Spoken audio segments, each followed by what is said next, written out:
Ok, entonces vamos a continuar con el capítulo de teoría de Silo y básicamente vamos a ver aplicaciones. Entonces nada más quiero hacer un breve repaso de los teoremas de Silo. Entonces, bueno, lo primero que vimos en este capítulo, además de la ecuación de clase que ya habíamos hablado, fue el teorema de Cauchy, que básicamente dice que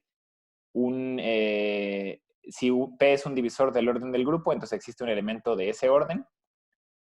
Y después el primer teorema de Silo, el cual habla sobre existencia, ¿no? Existencia de subgrupos. Así, si ustedes ya piensan primer teorema de Silo, pueden pensar en que es un teorema que habla sobre la existencia de subgrupos en un grupo y básicamente es la existencia de subgrupos cuyos órdenes sean potencias de un primo, para todas las potencias de un primo que dividan el orden del grupo. ¿Sí? Entonces, bueno, aquí fue la demostración, algo complicada ese teorema. Aquí pueden ver un ejemplo, ¿no? De exactamente qué es lo que dice el primer teorema de Silo. Dice, tenemos un grupo de orden 360, pues todas las potencias de primo que dividan a 360 van a existir subgrupos de esos órdenes. Luego, la definición de P subgrupo de Silo, la cual es importante que entiendan bien, básicamente va a ser un subgrupo cuyo orden sea la máxima potencia del primo que divide al orden del grupo. Entonces, en el caso de aquí arriba, un 2 subgrupo de Silo, pues tendría orden 8.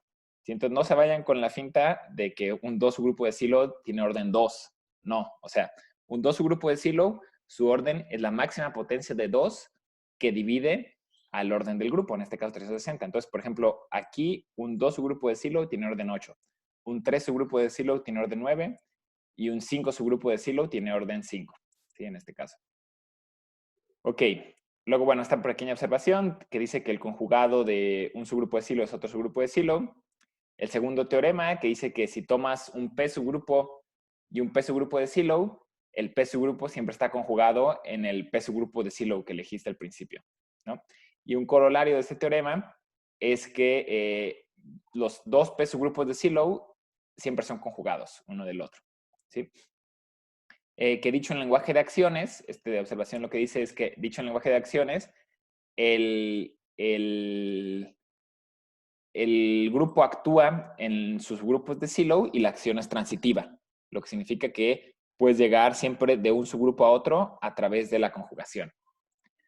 Y finalmente el tercer teorema de Silo nos habla sobre el número de P subgrupos de Silo. Básicamente dice que este número, el número total de P subgrupos de Silo del grupo, siempre es igual al índice del normalizador de un subgrupo de Silo en el grupo y además siempre es congruente o es igual a 1 módulo P. ¿Ok? Entonces, bueno, aquí tenemos una observación que nos permitía, porque les decía que sacar el índice del normalizador en general es complicado, ¿no? Bueno, primero este corolario, que también es importante, que un grupo va a tener un único subgrupo de Silo si solo si el grupo de Silo es normal. ¿Sí? O en otras palabras, n sub p o np es igual a 1 si solo si el p subgrupo de Silo es normal. Y bueno, lo que les decía es, en general, este índice, el índice del normalizador, es complicado de obtener, pero esta observación pues, nos dice dos cosas útiles. La primera es que al ser el índice del normalizador, esto significa que divide al orden del grupo. Entonces ya nada más, si quisiéramos encontrar NP, nada más hay que fijarnos en los divisores del grupo. Y la segunda es que como el normalizador, como el grupo de Silo está contenido en el normalizador, entonces esta fracción de aquí es menor o igual que esta fracción de aquí. Entonces, por lo tanto, el número de P subgrupos de Silo es menor que este índice, este índice es lo mismo que esta fracción, ¿no? Básicamente por el teorema de Lagrange. Pero esto es fácil de sacar, ¿no? Porque el orden del grupo ya lo sabemos y el orden del P subgrupo de Silo ya lo sabemos. Lo que no sabemos es quién es el normalizador, pues. Pero esto aquí es sencillo. Ok, entonces esta observación la vamos a estar usando bastante. Aquí vimos un ejemplo que, pues, bueno, pueden volver a revisar si ustedes quieren. Pero vamos ahora sí a las aplicaciones de la teoría de Silo. Entonces, ¿para qué nos puede servir toda esta información, todos estos teoremas? Pues bueno, una primera aplicación que vamos a ver es demostrar que ciertos grupos de ciertos órdenes no pueden ser simples. Entonces, ¿qué significa ser simple? Un grupo es simple si sus únicos subgrupos normales son el subgrupo trivial y el grupo mismo, ¿sí? Entonces, estos dos a fuerza siempre son simples, ¿no? Conjugas al subgrupo trivial, siempre te queda el grupo trivial, entonces el grupo trivial siempre es normal. Y pues todo el grupo, pues también, ¿no? No te puedes salir de ahí, entonces lo conjugas y pues te queda lo mismo. Entonces, estos dos son siempre subgrupos normales. Y si no hay ningún otro subgrupo normal, el grupo es simple. Entonces, como aquí está, en otras palabras, un grupo es simple si solo si no tiene subgrupos normales propios no triviales. ¿Ok? Entonces, bueno, los subgrupos simples son súper importantes. Ya les platicaba alguna vez que son en cierta manera como los bloques constructores de todos los grupos finitos. Entonces, hay unos temas más avanzados que creo que a lo mejor a algunos de ustedes les tocó en sus proyectos, que habla sobre los factores de composición de un grupo y cómo un grupo puede, entre comillas, factorizarse en grupos simples. Y pues los grupos simples, que son los factores, te dicen cierta información del grupo. Entonces, una especie, pues sí, como los bloques constructores de todos los grupos. Entonces, bueno, estos resultados, simplemente sabiendo el orden del grupo, ya podemos decir que el grupo no puede ser simple. ¿Sí? Entonces, por ejemplo, aquí tenemos una proposición. Ningún grupo de orden 15 puede ser es simple. Entonces, miren, ¿cuál es la estrategia para demostrar esto? Pues vamos a demostrar que hay un único subgrupo de Zillow para algún primo P. Y como si hay un único subgrupo de Zillow, sabemos que debe ser normal, ¿no? Por el corolario que vimos antes, después del tercer teorema de Zillow. Entonces, el grupo de Zillow es único, si solo si es normal. Entonces, esa es la estrategia básicamente, ¿no? Entonces, miren, aquí, digamos, sea G un grupo de orden 15 y P un 5 subgrupo de Zillow. Así que el tamaño de P es 5. ¿Cómo sabemos que tenemos que elegir 5? Porque aquí el otro primo que podríamos haber elegido sería 3, ¿no? Entonces, pues bueno, no lo sabemos de entrada, ¿no? Podríamos hacer el intento con 3 o podemos hacer el intento con 5 y pues a ver si alguno nos tiene que ser único, nos queda que tiene que ser único y pues si nos queda que tiene que ser único ya lo hicimos porque tiene que ser normal, ¿no? Entonces, pues bueno, aquí en este caso pues ya sabemos la respuesta, entonces lo estamos intentando con 5. ¿Ok? Entonces, el orden del 5 subgrupo de Zillow es 5 porque 5 es la máxima potencia de 5 que divide a 15. ¿Ok? Entonces, digamos, sea N5 el número de 5 subgrupos de Zillow de G. Y básicamente por demostrar, como les decía, que este N5 tiene que ser a fuerzas 1. Entonces, por lo que ya sabemos del tercer teorema de Zillow y la observación, sabemos todo esto que viene aquí, ¿no? Básicamente, N5 debe dividir a 15, N5 debe ser menor o igual que 3, porque 3 es el índice de G en P. Si dividimos 15, que es el orden de G, entre el orden de P, que es 5, pues nos queda 3, ¿no? Y finalmente sabemos que N5 debe ser igual a 1 módulo 5. ¿Ok? Entonces, pues bueno, de aquí las dos primeras igualdades, pues N5 menor o igual que 3, pues puede ser 1, 2 y 3. Pero 2 no puede ser porque 2 no divide a 15. Entonces, las dos primeras condiciones implican que N5 puede ser 1 o puede ser 3. Pero usando la tercera condición, pues vemos que 3 no es igual a 1 módulo 5. ¿Sí? Entonces, a fuerzas, N5 tiene que ser 1. Y pues por el corolario que mencionábamos, P debe ser normal y por lo tanto G no es simple, ¿no? Porque G a fuerzas ya tiene un subgrupo normal que no es ni G mismo ni es el trivial. Es otro subgrupo normal diferente. ¿Ok? Entonces, pues bueno, este argumento ustedes lo tienen que repetir más o menos en la tarea, ¿no? Para otros grupos. Hay algunos ejercicios de práctica en la tarea. Ok, luego esta otra proposición es un poco más complicada. Es un poco más complicada, entonces vamos a ver por qué. Dice que ningún grupo de orden 30 es simple. Entonces, pues bueno, empezamos más o menos igual que antes, ¿no? Decimos sea G un grupo de orden 30 y ahora consideramos los dos primos al mismo tiempo, ¿no? Por si uno sale y si el otro sale, ¿no? Entonces, P sub 3 y P sub 5 son respectivamente un 3 subgrupo de Zillow y un 5 subgrupo de Zillow. Entonces, pues bueno, ¿qué órdenes tienen? Pues P sub 3 tiene orden 3, P sub 5 tiene orden 5. De nuevo les digo, no se vayan con la finta de que siempre los 3 subgrupos de Zillow tienen orden 3. En este caso tiene orden 3 porque 3 es la máxima potencia de 3 que divide a 30. Y 5 es la máxima potencia de 5 que divide a 30 también. Entonces, por eso tienen estos órdenes. Ok, entonces, pues aplicamos la observación de antes, ¿no? Primero, estos dos números, N3 y N5, deben ser divisores de 30. N3 debe ser menor que este índice, que aquí sería 30 sobre 3, que es igual a 10. Y aquí N5 es igual a, es menor o igual que 6, que sería 30 sobre 5, ¿sí? Que es igual a 6. Entonces, pues bueno, aplicando esas condiciones, vemos esto. N3 puede ser 1, 2, 3, 5, 6 y 10, ¿sí? Que son básicamente los números menores o iguales que 10, que también sean divisores de 30. Y N5 puede ser 1, 2, 3, 5 y 6, que son los números menores o iguales que 6, que también sean divisores de 30. ¿Ok?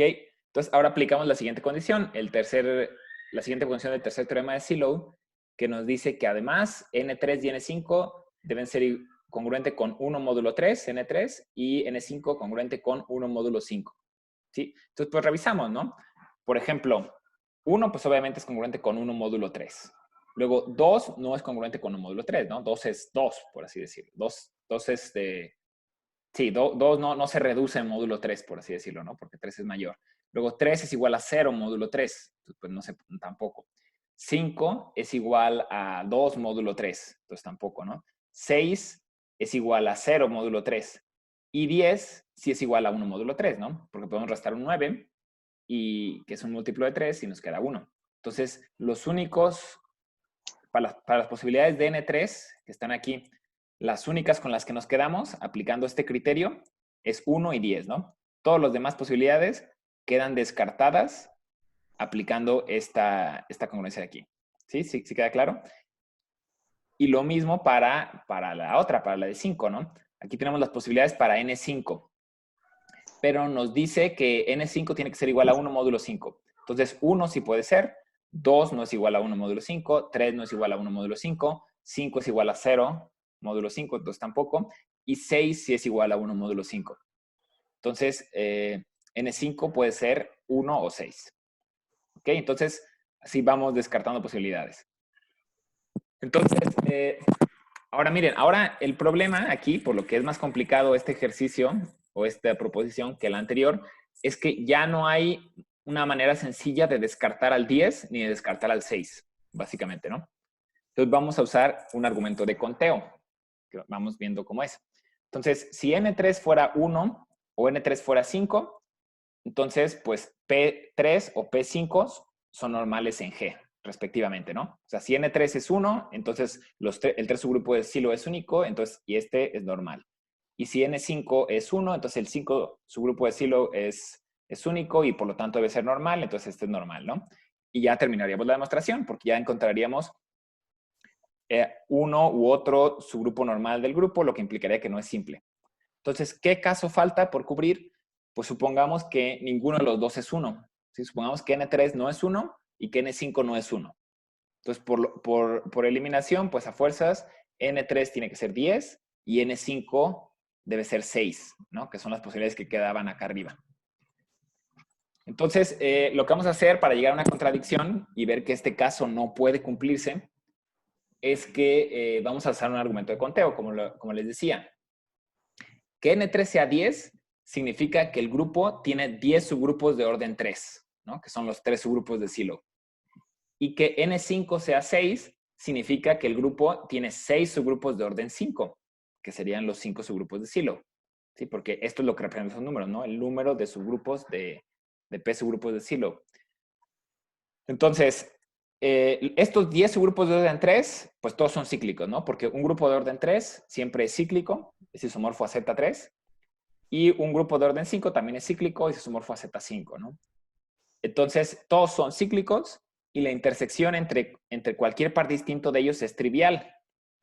¿Por qué? Porque miren, bueno, aquí estamos usando varios, dice que por Lagrange, pero pues sí estamos usando varias cosas, ¿no? Entonces, primero, si toman un grupo cíclico de orden 3 y un grupo cíclico de orden 5 y hacen la intersección, pues los elementos de la intersección, su orden debe dividir tanto a 3 como a 5, ¿sí? Por estar en la intersección. Pero pues el único divisor común entre 3 y 5 pues es 1, ¿no? Entonces, en la intersección debe ser nada más la pura identidad. Y si toman, por así decirlo, dos subgrupos de orden 5 distintos, entonces en la intersección, si hubiera algún elemento no trivial, entonces los grupos deberían ser iguales. ¿Por qué? Porque en estos grupos cualquier elemento distinto de la identidad es un generador, ¿sí? Son cíclicos y de hecho si toman cualquier elemento distinto de la identidad va a generar a todo el grupo, ¿no? Que ese es el argumento de cómo se demuestra que un grupo de orden primo es cíclico. Entonces, si hubiera algo no trivial en la identidad, los grupos deberían ser iguales, ¿no? Estoy hablando de intersección de dos subgrupos de orden 5, por ejemplo, o dos subgrupos de orden 3, igual. Si hubiera algo en la intersección que, además de la identidad, esos subgrupos deben ser iguales. Entonces, se cumple lo que dice aquí, la intersección entre cualquier par distinto de ellos es trivial. Entonces, ahora simplemente contamos, ¿no? G, ¿cuántos elementos de orden 5 va a tener? Pues tiene 5 subgrupos de orden 5 y cada subgrupo de orden 5 tiene 4 elementos de orden 5. ¿Por qué? Porque en el subgrupo de orden 5 todos los elementos tienen orden 5 menos la identidad, ¿no? Entonces, por eso es 6 por 4, básicamente, igual a 24 elementos de orden 5. ¿Y cuántos elementos de orden 3 tiene? Aquí estamos contando los elementos de orden 3.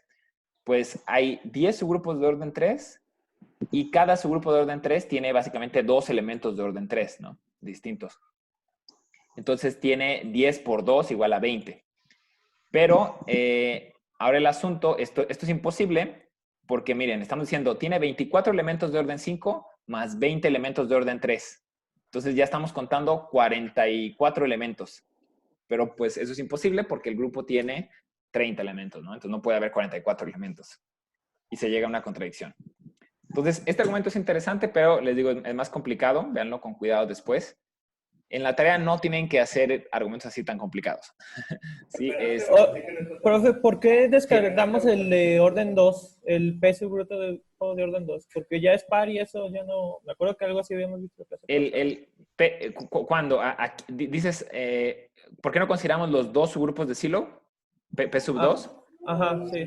Sí, podrías considerarlo. Sí, sí, no habría problema, pero o sea, de entrada no hay ninguna razón por la cual no descartarlo. Simplemente es que el argumento funciona con estos dos, ¿no? Pero sí podrías tú también, si quieres, considerar, bueno, además hay que contar los dos subgrupos de Silo. Y podrías contarlo y eso a lo mejor te ayudaría a llegar a esta contradicción también. Sería simplemente como una estrategia diferente de demostración, ¿no? O sea, para esta demostración aquí en específico, como aparece, no fue necesario porque ya llegamos a la contradicción o a lo que queríamos sin necesidad de usarlo. Pero obviamente sí existe, ¿no? Sí existe un P sub 2, que es un 2 subgrupo de Silo, y podríamos tratar de contar cuántos de ellos hay, pero pues básicamente la respuesta es que no fue necesario, pues, ¿no? Contando los de 3 y los de 5, llegamos, ¿no? A lo mejor pues, pueden a ustedes saber qué pasa, ¿no? Traten de contar los dos subgrupos de Silo y a ver qué pasa, ¿no? A ver cuántas posibilidades hay y si les ayuda en algo, ¿no? Pero sí, o sea, de entrada no hay nada malo, sí podríamos tratar de contarlos. ¿Ok? Sí, ya Bien. está, ya. Ok, entonces ahora vamos a ver, eso que vimos ahorita fue para determinar que un grupo no es simple, ¿no? Ahora vamos a ver otra aplicación también interesante que nos va a permitir expresar a un grupo como la suma directa de dos subgrupos. Pero para eso vamos a necesitar este teorema, ¿no? Que es el teorema de la suma directa interna. Entonces, este teorema no es, digamos, no es parte de la teoría de Silo. Lo que pasa es que, bueno, este fue como el mejor momento para poner. Sí, he estado pensando a lo mejor moverlo en alguna otra parte de las notas o al verlo en algún otro momento del curso. Pero pues, pues no sé, dado que no fue necesario hasta ahorita, entonces, pues aquí aparece, ¿no? Pero en sí no habla de grupos de Silo, es nada más como un teorema auxiliar que nos va a ayudar a aplicar mejor la teoría de Silo. Entonces, un par de recordatorios. Acuérdense que si tenemos dos subgrupos, podemos considerar el producto de subgrupos de esta manera, que nos va a multiplicar todos los elementos de uno y todos los elementos de otro. Y esto no necesariamente es un subgrupo de G. Pero si H o K son normales, entonces sí es un subgrupo. Y es un ejercicio que discutimos hace mucho. De hecho lo demostramos en clase, ¿no? No sé si se acuerden. Algunas partes las demostramos en clase y otras les dije. Y además conmutan así. No conmutan elemento a elemento, pero conmutan, digamos, de esta manera. O sea, su grupo a su grupo, por así decirlo, ¿no? Entonces, este teorema de la suma directa interna básicamente es precisamente lo que les digo, ¿no? Nos da unas condiciones que deben satisfacer subgrupos de un grupo para poder concluir esto. Queremos concluir que el grupo es la suma directa de H y K, donde H y K son subgrupos de G. ¿Sí? Entonces, esto es lo interesante de este teorema. O sea, de entrada ustedes ya saben cómo hacer la suma directa, ¿no? Toman un subgrupo, toman otro subgrupo, hacen la suma directa, que es poner parejas, de hacer la operación coordenada por coordenada, ¿no? Pero esto nos permite reconocer cuando dos subgrupos pueden participar en esta suma directa y el grupo es isomorfo a esta suma directa. Entonces son tres condiciones básicamente, ¿no? La primera condición es que ambos subgrupos sean normales, que H sea normal en G y que K sea normal en G.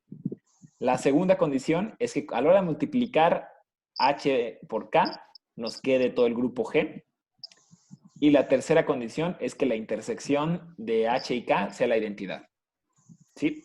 Entonces, si falla alguna de estas condiciones, ya no vamos a poder concluir esto. ¿Sí? O sea, son condiciones las mínimas necesarias para poder concluir esto. Ok, entonces, bueno, brevemente vamos a ver cómo es la demostración. Pues básicamente vamos a definir una función. Hay que definir un isomorfismo, ¿no? Entre G y la suma directa de H y K. Entonces lo definimos pues de esta manera, ¿no? Cualquier elemento de G puede verse como un producto de H por K por la condición 2. ¿Sí? La condición 2, eso es lo que nos está diciendo. Cualquier elemento de G puede verse como un elemento de H por un elemento de K. Entonces, este es un elemento arbitrario de G y lo que hacemos pues es ponerlo como en par, nada más, simplemente, ¿no? Entonces, lo que dice aquí es que la función está definida en todo el grupo G, pues porque G es igual al producto de H por K. Ok, entonces vamos a demostrar que este beta es efectivamente un isomorfismo. Entonces, bueno, suponemos que esto es igual, ¿no? Que H sub 1, K sub 1 es igual a H sub 2, K sub 2, para algunos H en H y K en K. Entonces, el asunto es que podemos despejar de aquí, ¿no? Pasamos todas las H de un lado, que sería multiplicar por H2 por aquí por la izquierda, y pasamos las K para el otro. Y esto que nos queda es tanto un elemento de H como un elemento de K, ¿no? Porque lo del lado izquierdo está en H, lo del lado derecho está en K, y son iguales. Entonces, ese elemento, pues, está al mismo tiempo en H y en K. Entonces, está en la intersección de H y K, la cual, por hipótesis, es la identidad. Y, pues, esto implica, pues, que este elemento, pues, la identidad, que este elemento es la identidad también. Aquí falta un igual a la identidad, de hecho. Y, pues, volvemos a despejar y tenemos que H1 es igual a H2, que K1 es igual a K2, y, por lo tanto, pues, los pares son iguales, ¿no? Que es demostrar que está bien definida. Ok, entonces vamos a demostrar que es un homomorfismo. Entonces, primero, antes de demostrar que es un homomorfismo, vamos a ver que los elementos de H con K, vamos a ver esta pequeña afirmación que está aquí hasta aquí abajo, que los elementos de H y los elementos de K conmutan puntualmente, ¿no? Porque ya sabemos que conmuta todo el bloque, todo el subgrupo H con todo el subgrupo K, pero queremos ver que también conmutan así puntualmente. Entonces, para eso consideramos el conmutador, esto de aquí, ¿no? Que ya lo habíamos visto en su momento también. Entonces, el asunto es que el conmutador podemos verlo como un elemento de K, porque miren, esta primera parte de aquí es un conjugado de un elemento de K, y como K es normal, entonces está en K. Y esto de aquí es otro elemento de K, entonces todo el conmutador está en K. Y por otro lado, esta otra parte del conmutador está en H, porque es el conjugado de un elemento en H. Y esto de acá también es un elemento de H, entonces todo el producto está en H. Entonces el conmutador está al mismo tiempo en H y en K, porque H y K son normales. Entonces está en la intersección, lo que implica que debe ser trivial el conmutador. Y podemos despejar el conmutador y deducimos esto, básicamente, ¿no? O sea, si igualan ustedes esto a la identidad, pueden obtener esto que está aquí abajo, básicamente, ¿no? Despejando, multiplicando por K de un lado y luego por H y ya. Ok, entonces esto es algo que ya sabemos, ¿no? Por el hecho de que H y K son normales y por el hecho de que su intersección es trivial, conmutan todos los elementos de H con todos los elementos de K. O cualquier elemento de H con cualquier elemento de K. Entonces ya podemos usar esto para demostrar que es un homomorfismo fácilmente, ¿no? Porque miren, beta de un elemento del grupo por otro elemento del grupo, pues lo conmutamos para poder, porque beta nos dice, pues pon los elementos de H en una parte del par y los elementos de K en otra parte del par, pero para poder aplicarlo necesitamos tener los elementos de H a un lado y los elementos de K del otro, ¿no? Entonces usamos el punto anterior de que la H puede conmutar con la K, los conmutamos así, aplicamos la definición de beta y luego aplicamos la definición de producto en la suma directa, ¿sí? Que dice que se hace coordenada por coordenada. Y pues esto es beta de un elemento, beta de otro elemento, ¿no? Lo cual significa que beta es un homomorfismo. ¿Ok? Luego, bueno, que sea inyectiva es muy sencilla, porque si dos beta de algo y beta de otra cosa son iguales, entonces los pares son iguales, y por definición de pares, significa que una coordenada es igual a la del otro y la otra a la del otro. Entonces, pues estos productos deben ser iguales también, ¿no? Está muy sencillo que sea inyectiva, y que sea sobreyectiva también está muy sencillo. Si toman cualquier elemento en el codominio, pues su preimagen pues es simplemente esta multiplicación, HK. Entonces está fácil, ¿no? Las únicas partes, de hecho la única parte complicada pues era demostrar que era homomorfismo, básicamente. Ok, bueno, aquí nada más les pongo esto, aunque no lo vamos a usar necesariamente, pero es la generalización del teorema de la suma directa interna, ¿no? Porque aquí es fácil equivocarse y no generalizarlo de la manera correcta. Entonces, para generalizarlo y ver si tienen una colección o una cantidad finita m de subgrupos, cómo identificar si G es la suma directa de esos subgrupos, pues hay que probar estas condiciones. La primera es que todos los subgrupos sean normales, lo cual es una generalización directa de lo anterior. La segunda es que el grupo G sea el producto de esos subgrupos, ¿sí? Que igual, el subgrupo significa un elemento de aquí, por un elemento de aquí, por un elemento de aquí, etcétera, por un elemento de aquí. Y la tercera condición es la que a veces no la generalizan los estudiantes de forma correcta, y es que queremos que la intersección de un producto con el siguiente elemento de la, vamos a decir, del conjunto de subgrupos sea trivial.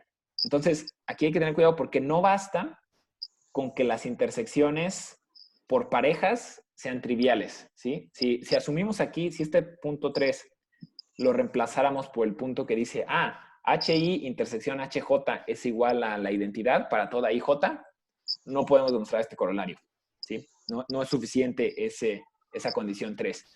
Necesitamos asumir que la intersección con el producto de los demás sea trivial. ¿Ok? Entonces, esto es básicamente la razón por la que quise poner este corolario aquí. Y la demostración, pues, se hace por inducción. Entonces, vamos a hacer la inducción sobre M, que M es el número de subgrupos que aparecen aquí, ¿no? Entonces, cuando M es igual a 2, pues es el teorema anterior, ¿no? Tenemos dos subgrupos y ya está, ¿no? Es lo que acabamos de hacer. Entonces, la hipótesis de inducción, pues el resultado se cumple para M-1, es decir, si tenemos M-1 subgrupos que satisfacen estas condiciones, entonces se cumple esto, que es la suma directa. Y vamos a aplicar el teorema, para el paso de inducción, aplicamos el teorema de arriba, el teorema anterior, cuando H es este producto, hasta M-1, y K es HM, nada más, ¿no? Entonces, ustedes pueden verificar que H, que sea este producto, es normal también, K también va a ser normal, H va a ser el producto, y se va a cumplir que la intersección es trivial, que es la condición 3. Entonces, por hipótesis de inducción, pues ya está. ¿Sí? Entonces, es sencillo hacerlo por hipótesis de inducción, sabiendo qué tomar y tomando la hipótesis correcta aquí. Ok, entonces, bueno, vamos viendo cómo aplicamos este teorema de la suma directa con la teoría de Zillow para demostrar qué cosas, ¿no? Entonces, miren, lo que vamos a demostrar es esto que viene aquí. Si tenemos G, un grupo de orden 15, entonces a fuerzas debe ser cíclico. ¿Ok? Entonces, este resultado, pues, está bastante interesante ya, ¿no? Porque lo único ¿qué cosas habíamos podido demostrar? Pues habíamos podido demostrar, ya sabemos que si el orden de un grupo es P, donde P es un primo, entonces el grupo es cíclico, ¿no? La demostración es súper sencilla, usando el teorema de Lagrange nada más. Logramos demostrar antes también que si un grupo tiene orden P cuadrada, donde P es un primo, entonces debe ser abeliano. Pero aquí, por ejemplo, 15, pues ya involucra a dos primos, 3 y 5, ¿no? Entonces, pues es un resultado diferente de los anteriores y la demostración pues se hace usando teoría de Zillow. Entonces, miren, El grupo G va a ser un grupo de orden 15. Va a tener un 3 subgrupo de Zillow de orden 3, al cual vamos a llamar H, y un 5 subgrupo de Zillow K de orden 5. ¿Sí? De nuevo aquí tienen orden 3 y 5 porque 3 y 5 son las máximas potencias de 3 y de 5 respectivamente que dividen a 15 en este caso. Ok, entonces, como tiene orden 3, pues H debe ser isomorfo a Z3 y K debe ser isomorfo a Z5, ¿no? Entonces vamos a usar el teorema de la suma directa interna para demostrar esto. Queremos ver que H y K cumplen las hipótesis del teorema de la suma directa interna para poder demostrar que el grupo es la suma directa de H y de K, lo cual significa que el grupo es isomorfo a la suma directa de Z3 con Z5, y nosotros sabemos, por un criterio que vimos en su momento, que esta suma directa puede ponerse en un solo subgrupo cíclico porque el máximo común divisor entre 2 y 5 es 1. ¿Sí? Entonces, ¿se acuerdan de esto? Esto está en el capítulo de grupos abelianos. Básicamente lo que decía es que la suma directa de Z sub A más Z sub B es igual a Z sub A por B, sí, solo sí, máximo común divisor entre A y B es igual a 1. Profe, ¿por qué es 2? ¿No sería 3? Ah, sí, perdón, es un error. Tienes toda la razón, muchas gracias. Sí, aquí debe ser 3. De todas maneras, está bien, se cumple, ¿no? O sea, el máximo común divisor entre 3 y 5 es 1, pero sí, exacto, aquí debe decir 3. Muy bien, gracias. Ok, entonces, verificamos que se cumplan las hipótesis del teorema de la suma directa interna. Esto lo pongo en amarillo porque ahorita lo corrijo al final, nomás para acordarme de dónde están los errores. Ok, entonces, primera hipótesis, acuérdense que son tres cosas, ¿no? Digo, sí, tres cosas. Que los subgrupos son normales, que G es igual al producto de los subgrupos y que la intersección de los subgrupos es trivial. Que de hecho la vamos a mostrar en desorden, pero bueno, ahorita les digo cómo. Entonces, primero vamos a mostrar que son normales. ¿Cómo vamos a mostrar que son normales? Pues usando el tercer teorema de Zillow y sabiendo que el número de subgrupo de Zillow es 1, sí, solo sí, ese subgrupo de Zillow es normal. Entonces, vamos a considerar, para demostrar que son normales, vamos a considerar a N3 el número de 3 subgrupos de Zillow y a N5 el número de 5 subgrupos de Zillow de G. Y aplicamos la maquinaria que ya conocemos, ¿no? N3 tiene que ser menor o igual que 5 porque es orden de G dividido entre orden de H. Orden de G es 15, orden de H es 3, 15 entre 3 es 5. Y lo mismo, N5 menor o igual G, orden de G entre orden de K. Orden de G es 15, orden de K es 5. 15 entre 5 es 3, ¿no? Y además N3 debe dividir a 15 y N5 debe dividir a 15 también, ¿no? Entonces, pues aplicando esto vemos que N3 tiene que ser o 1 o 5, ¿sí? Porque no puede ser 2, porque 2 no divide a 15, no puede ser 3, 3 sí puede ser, ¿verdad? Pues creo que aquí debe haber, sí, aquí hay un error, aquí podría ser 3 también, nada más que después vamos a descartar el 3 de todas maneras. Entonces sí puede ser 3, 4 no puede ser porque 4 no divide a 15. Entonces aquí nada más habría que agregarle 1, 3 y 5. Y aquí sí 1 y 3 nada más, porque no puede ser 2, porque 2 no divide a 15. ¿Sí? Entonces, pero aplicamos ahora la siguiente parte del tercer teorema de Zillow, el cual dice que N3 tiene que ser igual a 1 módulo 3 y N5 tiene que ser igual a 1 módulo 5, ¿no? Entonces, aquí 1 sí es igual a 1 módulo 3. Aquí si tenemos 3, 3 es igual a 0 módulo 3, entonces no cumple. Y 5 es igual a 2 módulo 3, entonces tampoco cumple esto, ¿no? Entonces aquí quedarían descartados esos otros casos. Aquí N5, pues 1 sí es igual a 1 módulo 5 y 3 no es igual a 1 módulo 5. Entonces, forzosamente N3 tiene que ser igual a 1 y N5 tiene que ser igual a 1. Y ya eso significa que son subgrupos de Zillow únicos, lo que significa que son normales, ¿no? Entonces ya quedó la primera parte de que ambos son normales. Luego, aquí cambié el orden de las hipótesis. Primero vamos a ver lo de la intersección. Entonces, la intersección, pues bueno, cualquier elemento, el orden de cualquier elemento en la intersección debe dividir tanto al orden de H como al orden de K. Entonces, debe dividir tanto a 3 como a 5, ¿no? Un elemento de la intersección, el orden de un elemento de la intersección. Entonces, forzosamente, nada más puede estar la identidad, ¿no? El orden de la intersección nada más tiene que ser 1 y significa que la intersección es trivial. Simplemente contando los órdenes. Y finalmente, para demostrar esta parte, que el grupo es igual al producto de los subgrupos, vamos a usar una fórmula que está en un ejercicio anterior. En su momento hablamos un poco de ella. No estoy seguro si la demostramos o no. Pero bueno, si no, ahorita pueden darla por hecha. Pueden asumir que se cumple. Y la fórmula es esto que escribí aquí, básicamente, ¿no? La fórmula dice que el orden del producto es igual al orden de un grupo por el orden de otro grupo entre el orden de la intersección. Entonces, usándola, pues sería 3 por 5 entre 1, que es la intersección, es 15. Entonces, el producto tiene orden 15, lo que significa que tiene que ser igual a todo el grupo, ¿no? Y pues ya está. Entonces, finalmente, aplicamos el teorema de la suma directa interna y vemos esto que aparece aquí, lo que significa que el grupo es cíclico, tiene orden 15. Ok, entonces queda menos de un minuto, pero bueno, ya acabamos básicamente, ¿no? Entonces, la demostración puede generalizarse para este caso, ¿no? Si P y Q son primos con estas condiciones, esta demostración aplica igualita, que de hecho es una cosa que ustedes tienen que hacer en la tarea. Ok, bueno, entonces, voy a salirme y volvemos a entrar, pero pues ya nada más para ver dudas o comentarios y ya, ¿no? Ok, entonces me salgo porque ya nos está corriendo Zoom. Bueno, ahorita regreso.